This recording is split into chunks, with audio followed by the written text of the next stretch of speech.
Alright guys, a follow-up to the watch list we sent out last night just to show you how and what we traded from the list. But because it's my video, I'm going to start off with the highlight of the day, which was SRPT. Yes, I know it wasn't on the list, but in the pre-market this morning, I did put this on everybody on the projector so everybody could see it on their own screens. SRPT, I said it's a very nice little kind of a pennant flag pattern, whatever you want to call it here. And this one can really move when it moves, and there is nothing to the left in the way of this thing if it gets above these recent highs. All right, so let me switch. Well, first look what it did today. Beautiful move. And let me switch to 5-minute candles and show you how I called it for the chat room.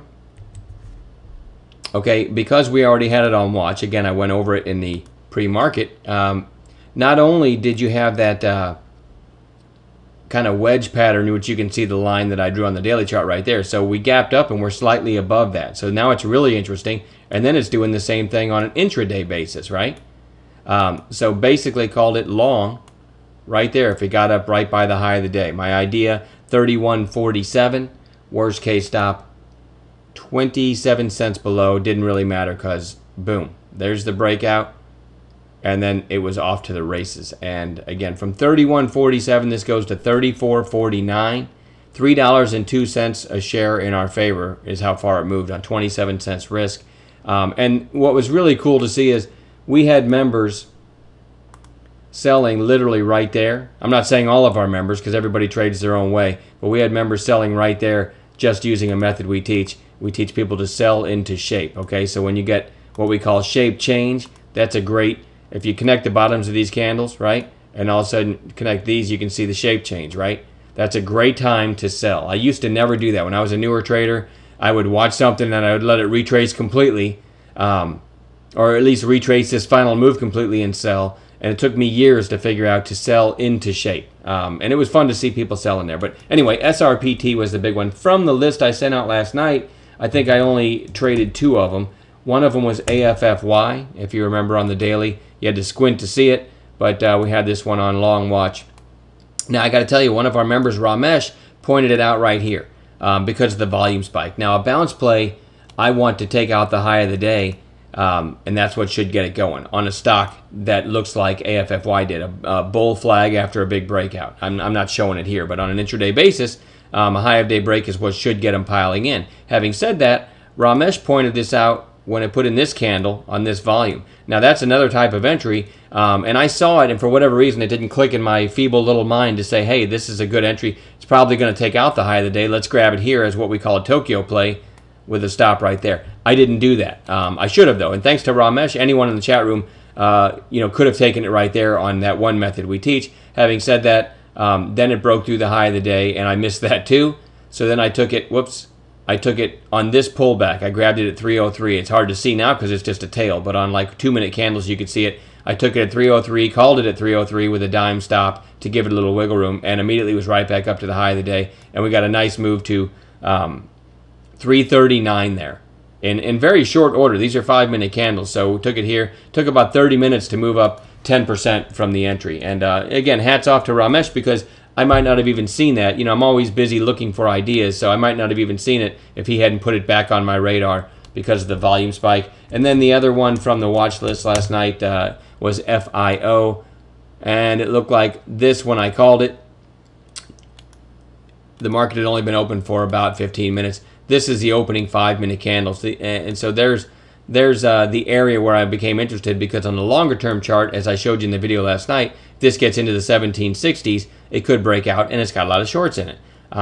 So I just simply called this one long at 1762, 1749 stop.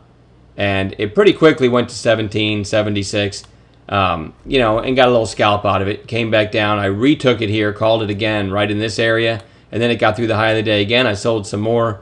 I actually called a possible add right here because I really thought it was going to go. But anyway, ended up with negligible gains on that one because, guys, when I put some money in my pocket, I tightened up my stop on the rest. And so this one ended up selling off. And we just didn't get our breakout today. And you know what I think? One of the best trading lessons in the world came out of it because one of our members was saying, hey, you said, they kind of, and I'm paraphrasing, but they kind of private messaged me and said, you said FIO was going to go, right? It was going to break out. And I said, you know what, that brings to mind a great trading lesson. Probably the most valuable words I can say to, we had about 300 traders in there. I said, probably the most valuable words I can say to you guys is, are you ready? Sometimes trades don't work, all right? And I look back at FIO, and everything I said and everything I called made sense to me, and it still makes sense. I don't look at that and say, man, was that stupid to call? And again, I made a little money on it, so it all depends how you trade. If you don't scalp some, tighten up your stop, you might end up taking a full loss on that. And if your position size was too big, you took a nasty loss on it. But it all depends on how you trade. And I tell everybody, what made the turn for me in my trading from being a losing trader to a winning trader was always thinking defense first. That's what made the turn for me. Other people chimed in and gave their own little tips and tricks as to what finally got them over the hump. For me, it was always thinking defense first. But this certainly, with all the shorts in it and over this little base here, could have easily made a move to 18, and through 18 could have had a short squeeze. So everything about it made sense. It just didn't work. And the beauty of that is, it's the best lesson in the world, knowing that sometimes, no matter how many things line up on how many different time frames and the market's with you, it still might fail. Okay, so the beauty is always remember that and make sure you never go crazy big on a position size because everything's lined up. So you think, hey, this is the big one, right? Defense first. That's the best advice I can give anybody. All right, I've probably babbled long enough. I keep thinking I had I haven't shown anything else, but those were the two from the video, and then SRPT was my big one today. I got to give hats off to Wayne from our one of our All-Stars. He alerted Merck when it looked like this, and this was a great call too. On Wayne's alert, I looked at it, and the reason you're getting a big sell-off and it's starting to get fast, starting to get more volume, switched to 15s, and it was running right into my purple line here, and that's what Wayne was pointing out. This is the 200 period moving average on 15-minute candles. Oftentimes when you get shape on 5s into the 15-200, I know that sounds crazy, you can get a nice bounce. So I went ahead and switched to 2-minute candles for the room and called this long on 2s. But I don't want to take credit because Wayne is the one that spotted the setup. And I said, here's a good way to play it. 43.71 with a 43.59 stop. There's the trigger, and it was off to the races from there. So, I mean, you got a nice 56-cent move on 12 cents risk, and just a tribute to Wayne on that one, a great alert. And there were several others, other good alerts by All-Stars and everything else, but I've babbled long enough. So a really nice day today, and we'll talk to you guys tomorrow.